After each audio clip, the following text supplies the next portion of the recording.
It's just crazy how we think and how we're wired and how we're so conditioned to continue on a cycle, and then have the audacity, just like myself. And I'm talking about myself. Understand? Anytime I'm on these videos, I'm talking about myself. I'm checking myself. Everything I reference to is something that I have been a part of. And I'm at a point in my life where everything is so much clearer. I got a homeboy, man, I love you to death. TK, Troy Kyle, Soldier. That's my brother. Like on some real shit. That's one of the realest dudes I ever known. And before I turned 40, that man told me, when you turn 40, everything gonna change. And he said, this ain't no cliche talk, this is some real watch. You gonna see it and it's gonna trip you out. And he was spot on. I remember it like it was yesterday at 12 o'clock midnight, December 1st, when I turned 40 years old. I looked at my life with like, whoa. And from that point on, I've looked at everything differently. Like, I see why I do what I've done. And I also see people differently and how I view people and how I judge people and how I look down on people. Because at my 40-year-old age, even though I feel I'm behind, it's cats my age that still doing shit that we was doing when we was 20. Like, you on a whole another level of fucked up behind. Like, what is you doing? You 40 and you doing what you were doing when you was 20. And I got angry about it initially, but now at 40, I look at it way different. Like at 44, I look at it way different because as my 40s, like the 40s is like, oh yeah, it's all about to be real clear what it is now. So I look at it different, and now I no longer want to just judge someone, knowing everything that I know about what could possibly be their disposition, especially when I know them. If I know them and I'm still judging them, and I know their whole story, who am I? What does that make me look like?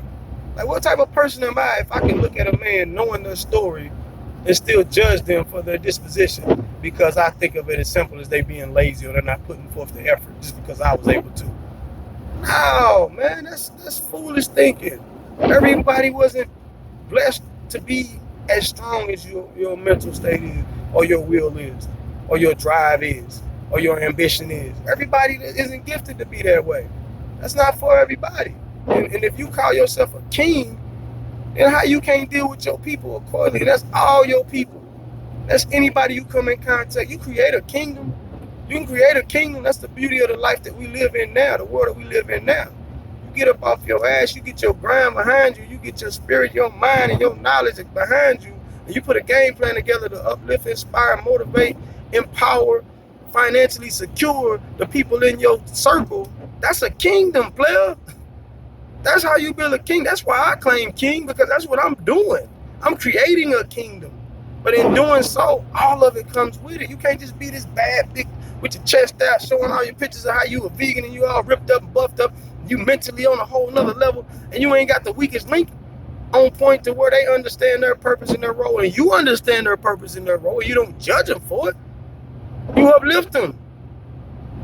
You know their limitations, but you also got to know their abilities, because they still have abilities. Everyone has an ability. I don't care how much you look down at them as worthless because they're not doing what they're supposed to be doing or what they need to be doing. I'm dead ass wrong for that thinking.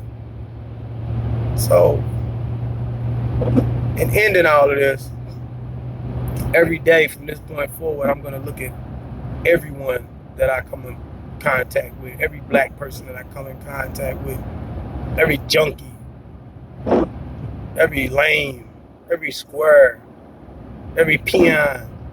It's going to be hard, but even every snitch. I don't respect you because that's just who I am, and that's how I come up. To the fullest, I don't respect you, but I can still respect your value that you still possess, because you still have some value and some worth. That's not a death sentence.